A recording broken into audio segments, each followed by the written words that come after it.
Bonjour, nous sommes toujours au Salon Slick 2011 avec la galerie Leonardo Agosti qui a choisi donc de nous présenter une seule pièce sur son stand. Pourquoi avoir fait ce choix? Ce choix, c'est un choix qui a été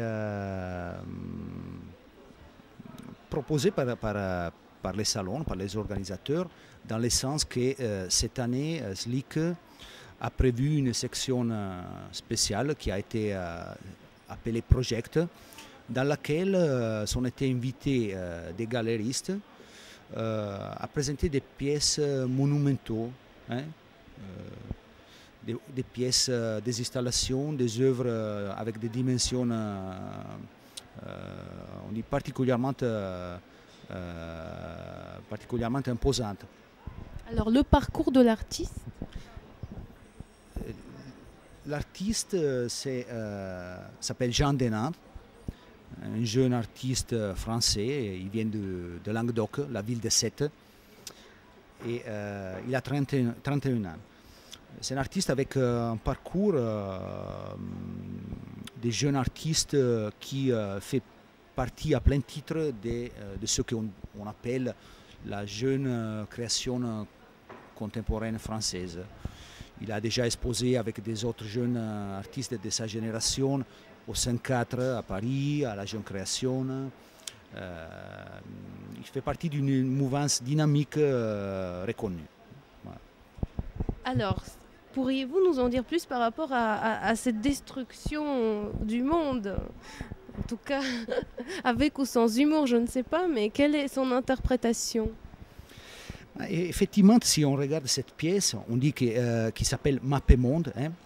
Le titre de la pièce c'est Mappemonde, tout simplement. À la regarder, on peut penser à la destruction du monde d'une façon, ou à la récréation du monde à travers une destruction. C'est une vision un peu apocalyptique tout de même, non? Du point de vue visuel, du point de vue de l'apparence, on peut toucher cet aspect. Mais vraiment, la signification de la pièce par l'artiste, donc l'inspiration qui a porté l'artiste à faire quelque chose de ce type, ce n'est pas du tout quelque chose qui concerne la violence, la destruction ou un message porteur de ce type de concept. Non, ici il s'agit vraiment d'une confrontation de l'artiste avec son corps, avec les matériaux, les supports qui est censé produire l'œuvre d'art. Donc on est en face d'un chantier, on est en face vraiment la dynamique de la création de l'œuvre d'art directement sur un matériel vierge. Il s'agit de feuilles de placoplâtre, matériaux utilisés communément dans les bâtiments.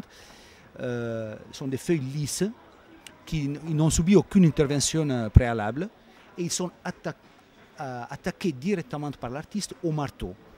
Donc c'est réellement une confrontation entre le corps et le matériau. Et pourquoi donc la carte du monde?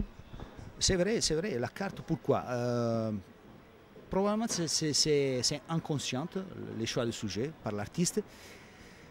Et on peut imaginer qu'au fond, l'ambition de l'artiste dans cette œuvre était tellement grande qu'inconsciemment, ça lui arrivait de se cimenter, de se confronter vraiment à l'image du monde. Peut-être une inspiration de notre époque actuelle, oui.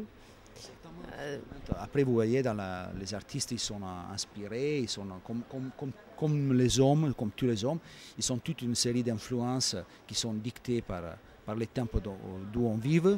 Même d'une manière inconsciente, puisque... Et voilà, c'est ça. Et après, ils sont élaborés d'une façon inconsciente. Et à travers cette élaboration inconsciente, au bout d'un moment, l'artiste, il peut sortir une idée qui s'affirme, comme dans ces cas-là, s'affirme vraiment du point de vue physique, de façon totale. Oui, c'est une affirmation totale. Merci à vous.